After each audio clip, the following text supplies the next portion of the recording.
विद्वान शिक्षकगण, शिक्षाविद, ये विषय कोई नया नहीं है। आप 17 से सुनते सुनते कान थक गए होंगे सबके। NEP 20, NEP 20। मगर जो लक्ष्य इसमें निर्धारित किए गए थे उनको प्राप्त करने में अभी बहुत सी कठिनाइयाँ हमारे शिक्षकों के सामने आ रही हैं, विश्वविद्यालयों के सामने आ रही हैं, महाविद्यालयों के सामने। जानते हुए भी सब जानते हैं। मैं इतनी बात करने से पहले एक उदाहरण दूंगा। खाना सभी बनाते हैं, खाना किचन में ही बनता है। इंग्रेडिएंट भी वो होते हैं जो मार्केट से आते हैं, पर जो अच्छी तरह बनाता है और अच्छी तरह परोसता है उसमें जो स्वाद होता है और स्वीकारता होती है और किसी में नहीं होती। और ये केवल करने वाला इस NEP में कोई और दूसरा नहीं है, केवल शिक्षक है। शिक्षक जिससे निर्णय ले लेगा कि मुझको ये योजना लागू करनी है, तो पहले तो उसकी इच्छा शक्ति चाहिए। जब तक उसके पास इच्छा शक्ति नहीं है तो कोई चीज़ आप लागू नहीं करा सकते हिंदुस्तानी शिक्षक से। वो दाएं बाएं की समस्या है, प्रशासकों को समझाते हैं। मेरा लंबा अनुभव है, 18-19 साल का, 14 साल वाइस चांसलर भी है। मगर हमारा लक्ष्य तो ये है कि हम जिस उद्देश्य से शिक्षा प्राप्त करके और प्राध्यापक बने हैं वो एक समाज के लिए बने, अपने लिए नहीं बने। शिक्षक जो होता है वो समाज के लिए होता है, वो मार्ग प्रशस्त करता है।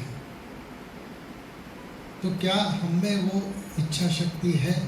क्योंकि अधिकांश का मतलब 99 से ऊपर मैं कह रहा हूँ, कुछ औपचारिकताएं महसूस करते हैं लोग आके भाषण सुनने में। कुलपति जी का आदेश है, रजिस्ट्रार का आदेश है, एक कार्यक्रम हो रहा है, चलो वहाँ 2 घंटे चल के बैठते हैं, आज का दिन आधा वहीं कट जाएगा और चलेंगे।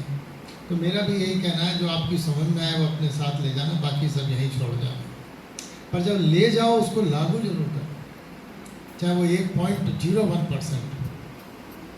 शिक्षक के ऊपर जो जिम्मेदारियां तो हैं, मगर अगर अच्छा शिक्षक है तो उसका सम्मान भी बहुत है, बहुत सम्मान है। और जो खराब शिक्षक है उसकी क्लास ही नहीं अटेंड करते बच्चे, सम्मान तो बहुत है। तो क्या हम कभी सोचा है कि हम अपने लक्ष्य से इधर से उधर हो रहे हैं? तो NEP जो बना 2017 में, निशंक जी हमारे उस समय उच्च शिक्षा मंत्री हुआ करते थे। तो जिन उद्देश्यों के लिए बनाई गई ये समिति कस्तूरी रंजन जी की, उसमें यह है कि हमारे यहाँ जो पूरे देश में जो शिक्षा दी जा रही है वो हर एक के लिए कहाँ तक उपयोगी है, इस पर विचार करके एक समिति बनाई गई। और उसको कैसे उपयोगी बनाया जाए कि हर आदमी को उसका लाभ मिले, हर बच्चे को लाभ मिले, और हमारा जो छात्र है पढ़ के इस योग्य बने कि वो अंतर्राष्ट्रीय स्तर की प्रतिस्पर्धा में कहीं खड़ा हो सके।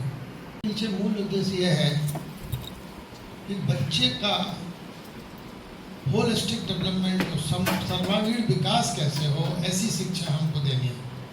होलिस्टिक डेवलपमेंट की बात यह है, जो इसके पीछे का जो इसका दिल है वो है होलिस्टिक डेवलपमेंट। छात्र केंद्रित हो, स्टूडेंट सेंट्रिक हो। कुछ क्या है, विश्वविद्यालय इसलिए कोर्स चलाते हैं कि चलो अपने यूनिवर्सिटी में इसमें पैसा आएगा, मगर स्टूडेंट केंद्र जब वो हम छात्र को केंद्र में नहीं रखेंगे तो हम वो शिक्षा कितनी उपयोगी होगी, ये प्रश्न चिन्ह लग जाएगा।